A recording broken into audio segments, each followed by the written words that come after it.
everyone, this is Avinash from Naveen Classes।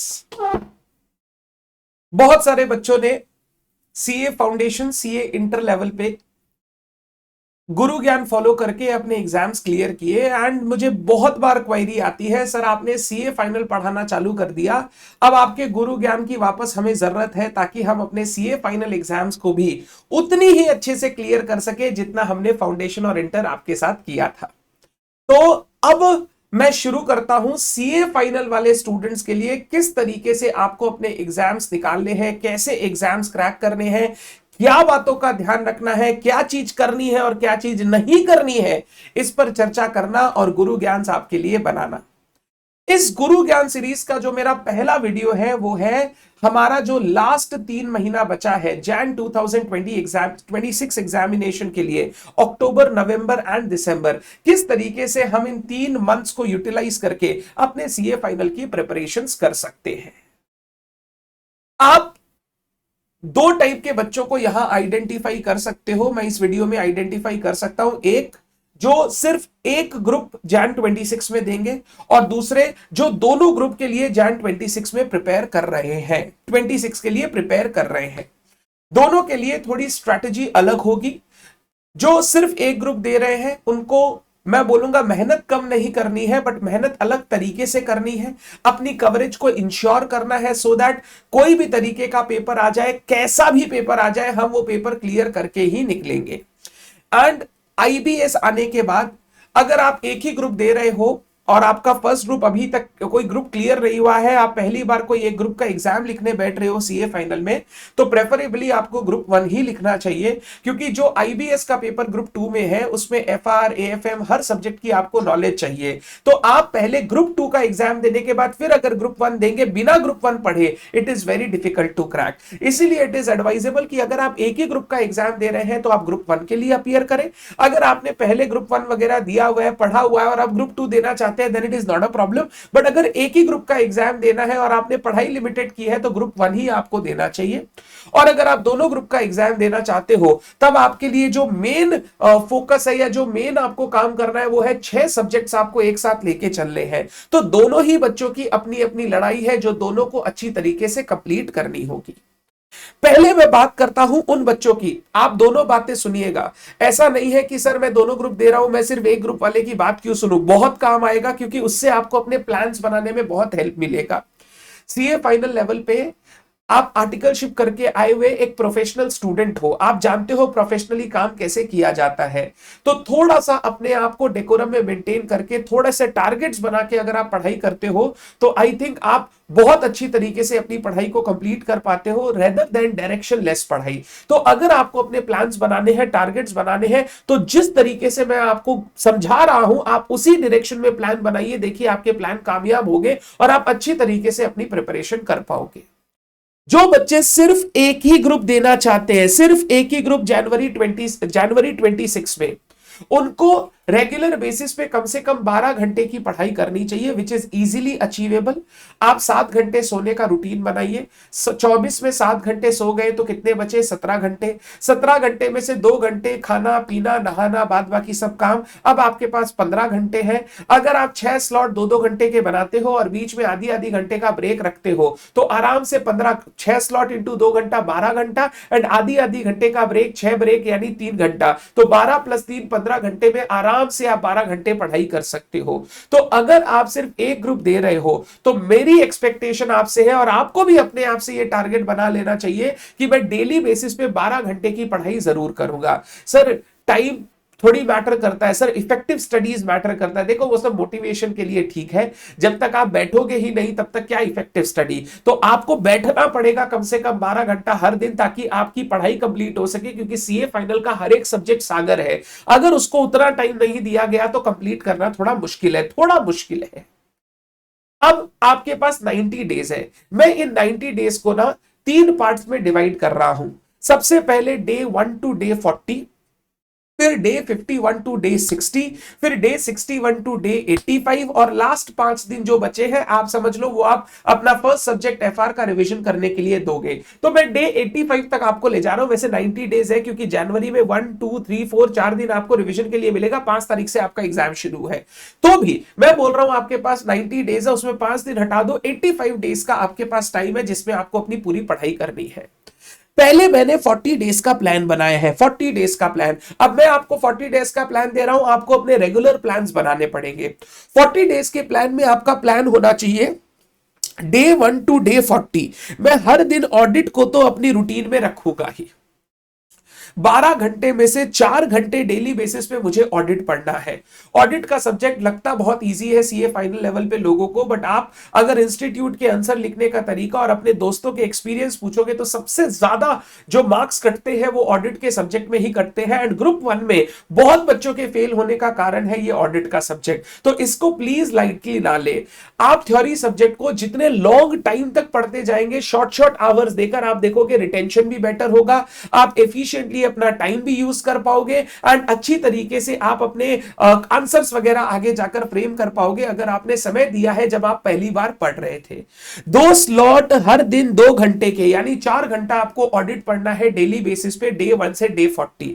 सुबह 2 घंटे उठते ही और शाम को 2 घंटे, रात को नहीं, शाम को बीच में जो आपका थोड़ा सा लथार्जिक वाला पीरियड के बाद, मतलब दोपहर का पीरियड नहीं, 4 साढ़े 4 बजे के बाद से लेकर 6 साढ़े 6 बजे तक, जब एक बार चाय पीने के बाद वापस तंदुरुस्ती आती है, ये 4 घंटे आपको अपने ऑडिट के देने चाहिए। ये हमारे इफेक्टिव टाइम होता है, सुबह वाला टाइम और शाम को वो 5 से 7 वाला टाइम। ये 2 टाइम आपको ऑडिट के 2 स्लॉट देने हैं। आप ऑडिट को पढ़ते समय ग्रेजुअली रिवीजन करते चले जाए, ज्यादा चीज एक साथ कवर करने की कोशिश ना करें, थोड़े थोड़े पोर्शंस कवर करें, बट रेगुलरली कंसिस्टेंटली पढ़े। देखिए आपको इस सब्जेक्ट में कॉन्फिडेंस आएगा।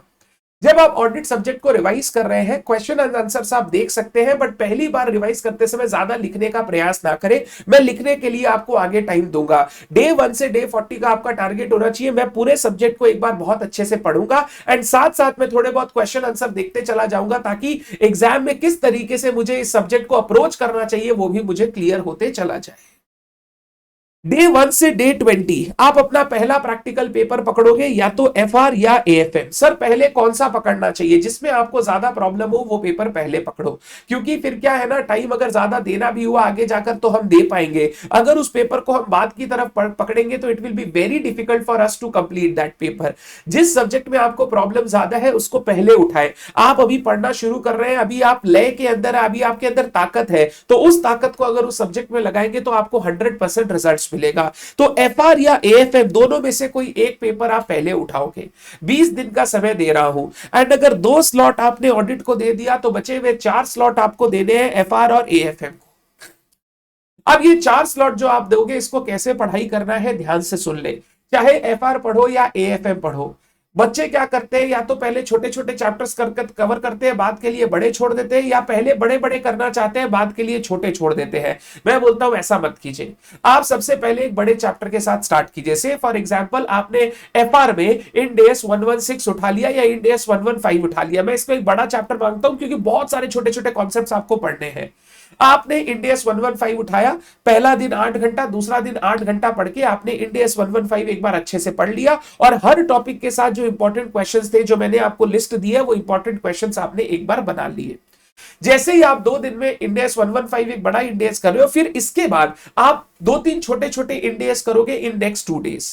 जैसे मान लो नेक्स्ट डे आपने इंडेस ऑन एसेट्स में इंडेस 2 कर लिया इन्वेंट्री, इंडेस 16 कर लिया पीपी, इंडेस 38 कर लिया इंटेंजिबल एसेट। सिमिलर टाइप के इंडेस है, एक बार में पढ़ेंगे सारे कंप्लीट हो जाएंगे। इस दिन आप 6 घंटे का टाइम दो, 3 स्लॉट क्या चीज को दो, 3 स्लॉट दे दो ये 3 इंडेस को या 2 इंडेस को, और 1 स्लॉट दे दो इंडेस 115 के थोड़े और क्वेश्चन प्रैक्टिस करने के लिए। फिर नेक्स्ट डे वापस एक दिन और अपने आप को ब्रीदर दो, इंडेस 40 investment property, 41 agriculture, 105 non current asset held for sale, ये छोटे छोटे इंडेस हटा दो, और 2 घंटे का टाइम दो थोड़ा सा इंडेस 115 और प्रैक्टिस करने के लिए। अब 2 दिन बड़ा एक इंडेस किया, 2 दिन छोटे कर लिए, वापस अब 2 दिन नेक्स्ट बड़ा इंडेस उठा लो। से फॉर एग्जांपल अब नेक्स्ट 2 दिन में बिजनेस कॉम्बिनेशन करूंगा, तो बिजनेस कॉम्बिनेशन पढ़ते चला गया, साथ साथ क्वेश्चंस बनाते चला गया, पढ़ते चला गया, साथ साथ क्वेश्चंस बनाते चला गया। फिर नेक्स्ट 2 दिन वापस छोटे छोटे इंडेस ले लो और 2-2 घंटे का स्लॉट अपने आप को दो, ताकि थोड़ा बिजनेस कॉम्बिनेशन का क्वेश्चन और प्रैक्टिस किया जा सके। तो 2 दिन बिजनेस कॉम्बिनेशन पढ़ा, नेक्स्ट 2 दिन थोड़ा 2 4 5 क्वेश्चन 10 क्वेश्चन और बनाया, तो मेरा बिजनेस कॉम्बिनेशन पे भी पकड़ आ गया और थोड़ा सा ब्रीदर मिल गया। फिर नेक्स्ट बड़े इंडेस में जाओ, फिर छोटे इंडेस करो। अगर ऐसे बड़ा छोटा चैप्टर आप मिला के चलोगे ना, तो आप बड़े चैप्टर की अच्छे से प्रैक्टिस भी कर पाओगे और बीच में ब्रीदर लेके छोटे को भी कंप्लीट कर पाओगे। सारा बड़ा पहले करने की कोशिश करने में मैक्सिमम टाइम आप उसी में वेस्ट कर देते हो, छोटा वाला रह जाता है। या सारा छोटा पहले कर लेते हैं तो फिर पढ़ाई की हिम्मत खत्म हो जाती है और बड़े वाले में जाने का मन नहीं करता। इसीलिए इसको इस तरीके से मिक्स करके करें। पहले 20 दिन में मैं ये मानता हूं कि 100% सिलेबस कंप्लीट नहीं होगा, यानी हो सकता है किसी का 80%, किसी का 90% कंप्लीट हो। टेंशन लेने का बात नहीं है, ये हमारा फर्स्ट रिवीजन था, हमने बहुत अच्छे से कर लिया। मैं जो डे 51 से डे 60 मेरा रहेगा, उसमें 10-10 दिन आपको और दूंगा उस एफआर और एएफएम के रिमेनिंग पोर्शंस को कंप्लीट करने के लिए। तो जितना 20 डेज में आपसे बेस्ट तरीके से होता है वो अच्छी तरीके से आप कर ले। इसके बाद डे 21 से डे 40 में आप सब्जेक्ट स्विच करोगे। अगर एफआर लिया था तो अब एएफएम, एएफएम लिया था तो एफआर। और इस 20 डेज के अंदर आपको टेस्ट 1 दे देना चाहिए फर्स्ट सब्जेक्ट का। बट सर मैं तो 80-90% ही कंप्लीट किया, टेस्ट देने से क्या अच्छा रहेगा? देखो एग्जाम में ना, सीए फाइनल लेवल पे, या मैं तो बोलता हूं कोई भी एग्जाम में 100% परफेक्शन के साथ पूरा करके जाना इज अ मिथ। कुछ ना कुछ तो छूटता ही है। अगर आपने 80-90% कर लिया वो बहुत अच्छा कंप्लीशन है। आपको टेस्ट 1 यहां पर अपीयर कर देना चाहिए। इस 20 दिन में आपको टेस्ट 1 अगर आप एफआर का या एएफएम का अपीयर करते हो तो आपको एक्चुअल में समझ में आता है जितना मैंने 20 डेज एफआर को दिया, क्या मेरा सॉलिड है, क्या मेरा वीक है। तो आगे जब मैं 10 दिन एफआर को देने वाला हूं तो उस समय मेरे को पता रहेगा क्या क्या चीज को कितना कितना समय देना है। यहां पे आपको क्या करना चाहिए पता है? जब आप सेकंड सब्जेक्ट पढ़ रहे हो, 2 स्लॉट ऑडिट चल रहा है, 3 स्लॉट आप एएफएम को दे दो, जो भी दूसरा सब्जेक्ट है, 1 स्लॉट एफआर की प्रैक्टिस के लिए रखो। जब आप टेस्ट दोगे, से फॉर एग्जांपल आप 7th डे पे टेस्ट देने वाले हो, तो 2-2 घंटा रोज एफआर की प्रैक्टिस करो, ताकि 6 दिन एक बार एफआर मेरे कंट्रोल में रहे, फिर एफआर का टेस्ट दो। एंड उसके बाद सिर्फ एएफएम को कंटिन्यू करो, एक बार एफआर को ब्रेक दे दो फॉर द नेक्स्ट 15 डेज। उसके बाद नेक्स्ट 10 दिन मेरे को एफआर वापस देखना ही है, तो कोई प्रॉब्लम नहीं है। और अगर आप रेगुलर बेसिस पे एफआर देख पाओ, 1-1 घंटा, जैसे आरटीपी एमटीपी एफआर वगैरह का कर लिया, 1-1 घंटा रेगुलरली मैं एफआर को देखूंगा, कभी नहीं छोड़ूंगा। अगर कोई बच्चा सब्जेक्ट का 1 क्वेश्चन 2 क्वेश्चन रेगुलर बेसिस पे बनाते रहेगा और सब्जेक्ट से टच में रहेगा, वो बच्चा कभी भी टेंशन में नहीं आएगा फाइनल लेवल की प्रिपरेशन में। प्रॉब्लम तब आती है जब आप 15 दिन 20 दिन 25 दिन एक सब्जेक्ट का टच ही छोड़ देते हो, फिर जब वापस सब्जेक्ट को उठाते हो तो आपको कुछ याद नहीं आता है।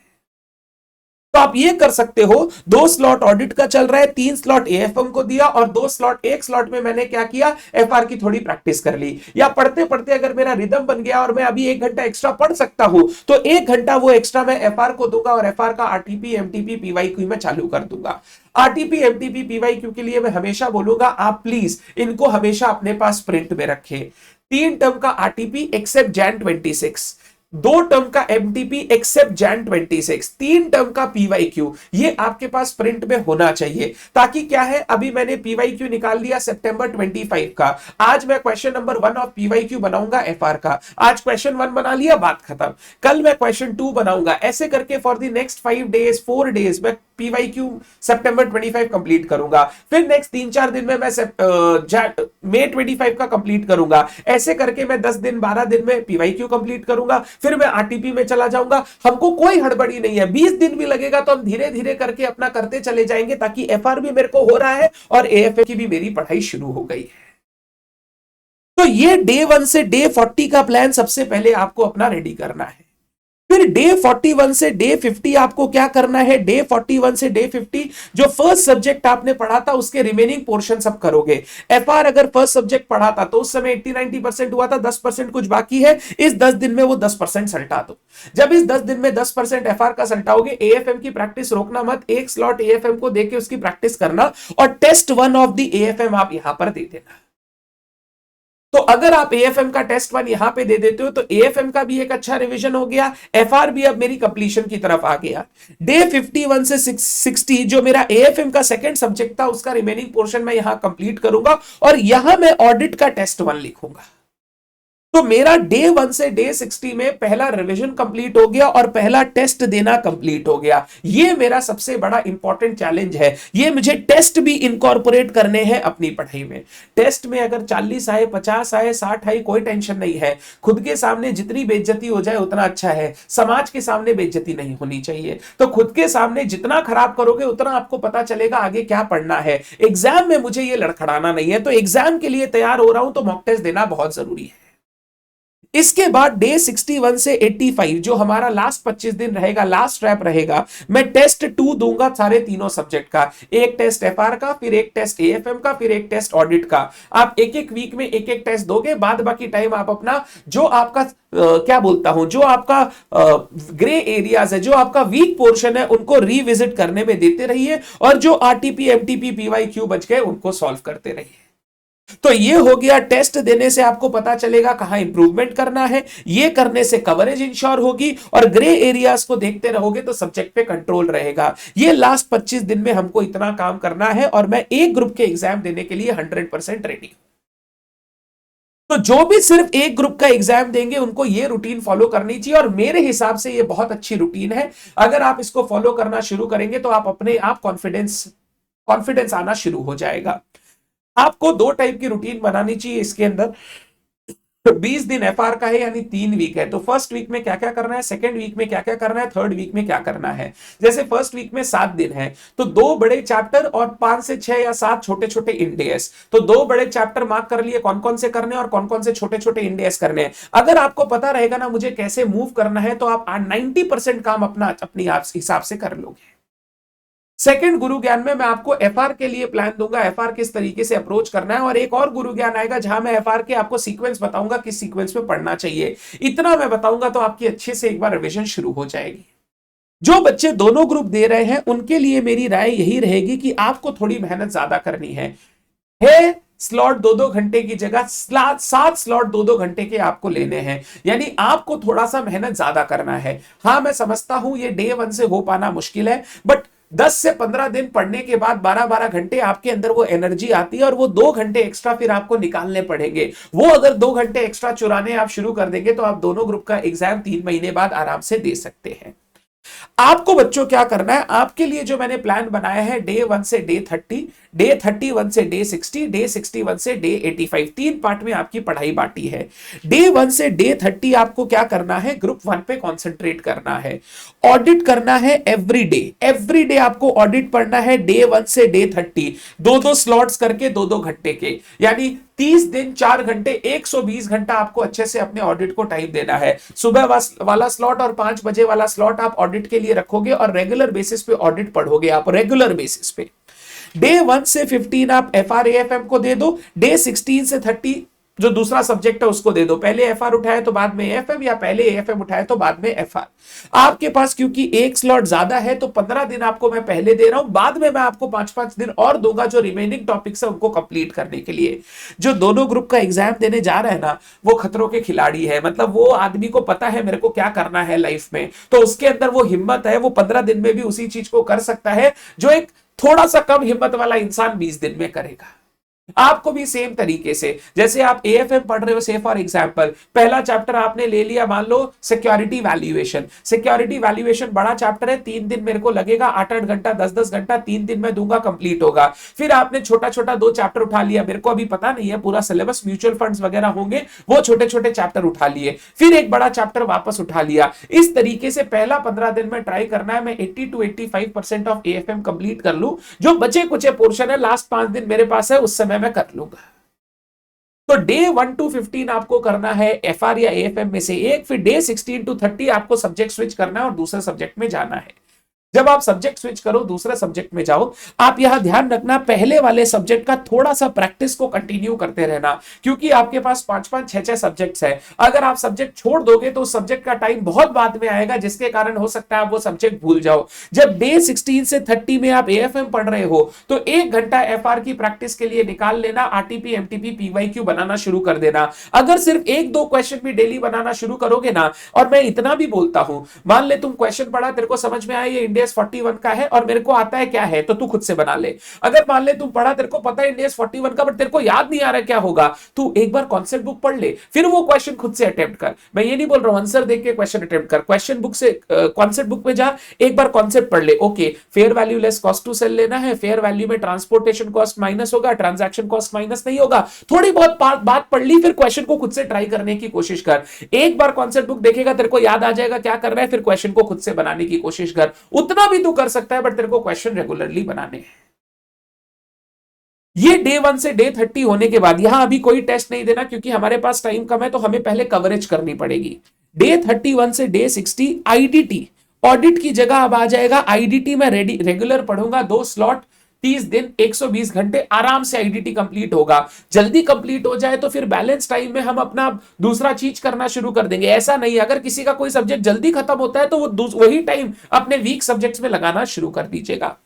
ऑडिट आपको question and answer 1 hour daily यहां से शुरू कर देना है। ऑडिट आपने पहले 30 दिन पढ़ लिया, अब 1 घंटा आप रेगुलरली दोगे और ऑडिट के question answer RTP, MTP, PYQ से देखना शुरू करोगे। आज मैंने उठाया आरटीपी सितंबर 25, आज इसका क्वेश्चन 1 क्वेश्चन 2 मैं करूंगा, फिर मैं आरटीपी कंप्लीट हुआ, फिर दूसरा आरटीपी उठाऊंगा, ऐसे करके आरटीपीज कंप्लीट करूंगा, एमटीपीज। या फिर आप ऐसे भी कर सकते हो, सितंबर 25 के सारे मटेरियल, पीवाईक्यू किया, आरटीपी किया, एमटीपी किया, फिर मई 25 के सारे मटेरियल, जैसे आपको करना है कर सकते हैं, बट आप ऑडिट 1 घंटा आप क्वेश्चंस देखना चालू करोगे।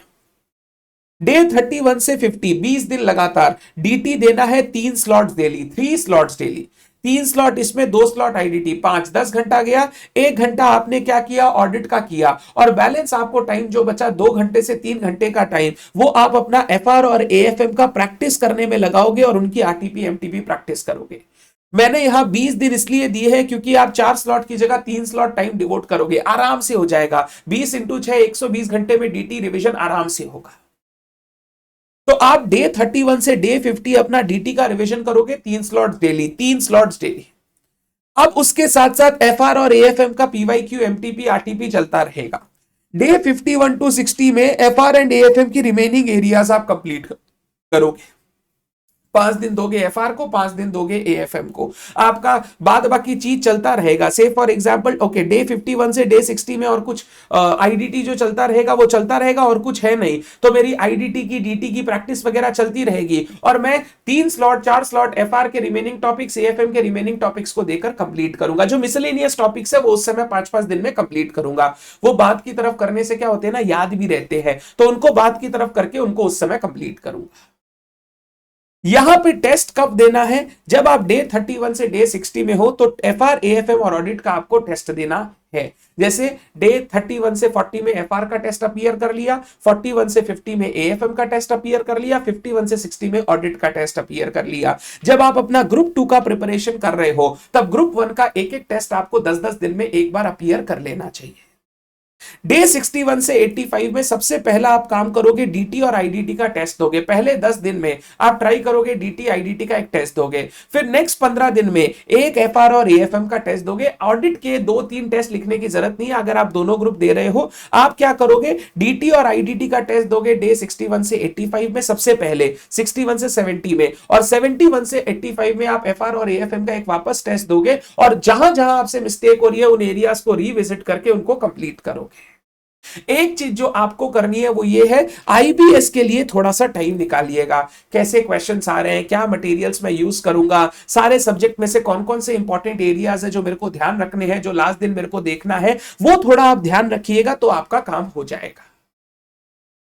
तो जो बच्चे दोनों ग्रुप एक साथ देंगे उनको इस तरीके से प्रिपरेशन करना है, जो बच्चे सिर्फ एक ग्रुप देंगे उनको इस तरीके से प्रिपेयर करना है।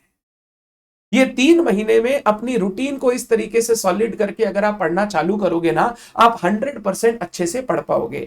मैंने भी जब अपना एग्जाम दिया था, मेरा एग्जाम था नवंबर 2015 में, मैंने अगस्त से अपनी पढ़ाई शुरू की थी। अगस्त, सितंबर, अक्टूबर, अगस्त शुरू में तो हम लोग गोवा गए थे, गोवा मुंबई फैमिली के साथ में घूमने गया था।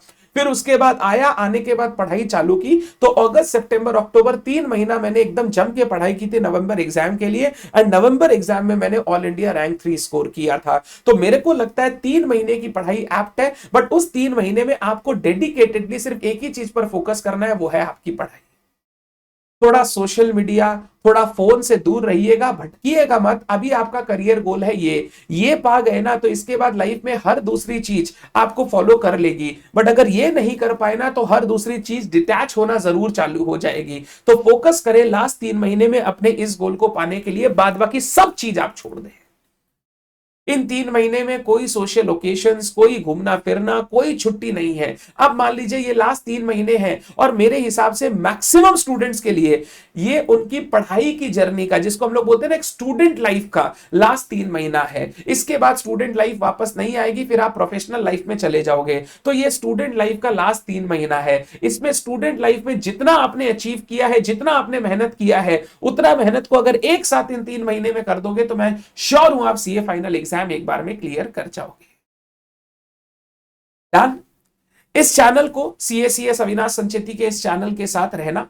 अभी मैं आपके लिए और एक प्लान लेकर आऊंगा, जिसका मेरा सारा राइटअप रेडी है, बट वीडियो बड़ा हो जाएगा, इसीलिए मैं वो नहीं ला रहा हूं। एफआर किस तरीके से 90 डेज में करना है वो मैं आपको अच्छे से समझाऊंगा, कैसे कैसे क्या क्या करना है। ब्रॉड प्लान दे दिया, अब एफआर का प्लान क्या होगा वो मैं आपको दूंगा। तो उस प्लान के लिए आप मेरे नेक्स्ट वीडियो का जरूर वेट करें, बहुत जल्दी इस चैनल पे आ जाएगा, सो दैट आप अच्छी तरीके से कर सके। साथ साथ एफआर के रिविजन वीडियोस भी अब आने शुरू हो जाएंगे, तो stay tuned with this channel. Thank you so much everyone, मिलते हैं नेक्स्ट वीडियो में, बाय बाय।